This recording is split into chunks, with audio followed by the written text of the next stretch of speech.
This is our fourth session on 1 Timothy 3, 1-7. Let's see if we can walk through most of these, making a comment about each one as we go. The saying is trustworthy. If anyone aspires to the office of overseer, he desires a good work. Therefore, an overseer must be above reproach, the husband of one wife. That's as far as we got last time. Temperate. It's odd in a way that the word is used here because in verse 3, he talks about not being a drunkard. And so evidently, he means that the temperateness here is wider than not being a drunkard.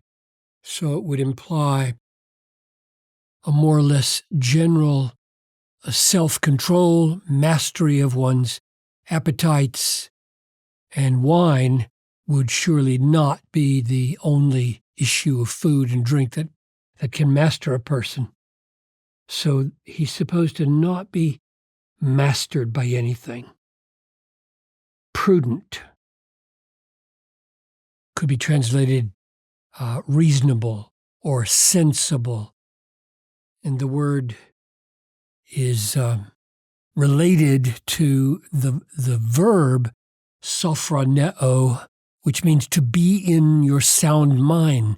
So the demoniac in Mark 5:15 was said to be of sound mind. That's the idea here. You're in possession of your faculties. You see things the way they really are.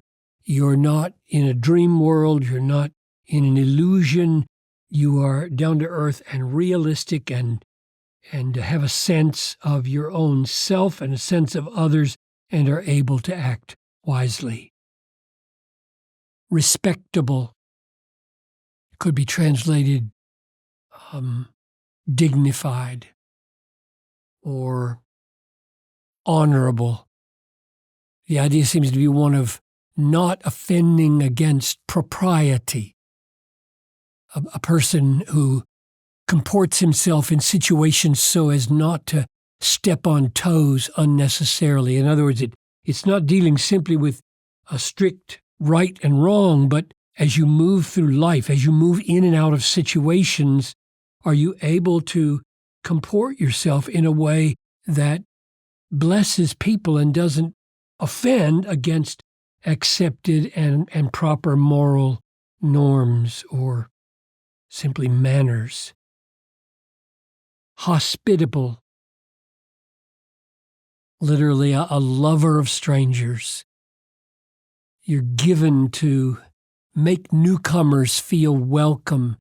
Your home is open. You love having guests. You're not a recluse or a secretive person.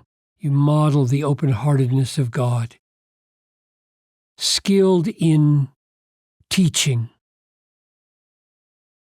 I don't think it means that you need to be an orator. In other words, you don't have to be a great speaker to be skilled in teaching. The idea, I think, is in Titus 1:9, where it says, he must hold firm to the trustworthy word as taught, so that he may be able to give instruction in sound doctrine and rebuke or correct those who contradict it.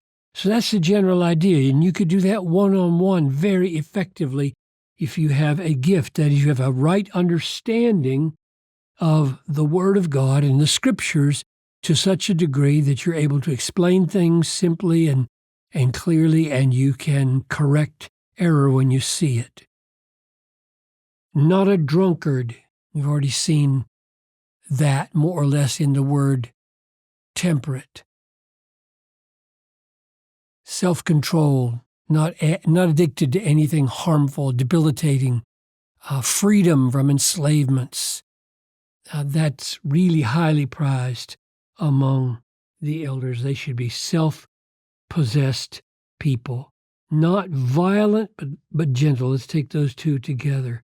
Not violent, but gentle, or you could say peaceful, not pugnacious, not belligerent, not needing to have always a conflict. There are a lot of people who prone towards leadership who like to be in conflict. It gives them a certain sense of satisfaction, and that's not the way an elder's supposed to be. Conflict may come, conflict may be necessary. His courage is going to keep him from shrinking back, but he doesn't love to be always fighting. He is peaceable, and gentle would be the opposite of pugnacious or belligerent. He's not harsh. He's not mean-spirited. He should be inclined to tenderness and only resort to toughness when the circumstances call for it, need it, love demands it.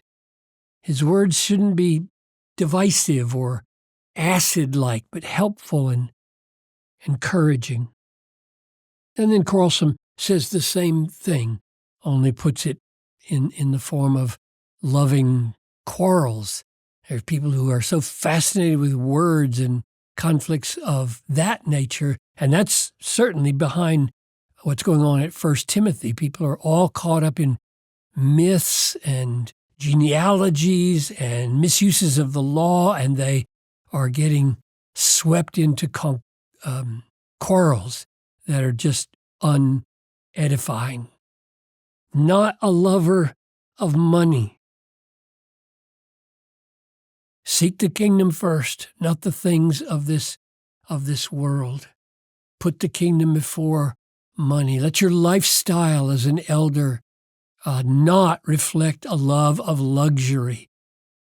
Be generous. That's a good way to show that you don't love money. You're a real quick, generous giver, not anxious. The eldership, when it gets together, shouldn't be wringing their hands about the future of the finances of their own or of the church. They should have great confidence in God and not be mainly money-oriented, but solve issues with other priorities. It might be good to just stop there and pick it up next time. There's a strong sense here of self-control, isn't there? You know Christ so well, and you're so rooted in him that you are open to others. You understand the scriptures. You don't offend against good morals. You're not enslaved to any kind of food or drink, and you act in ways that are wise and helpful.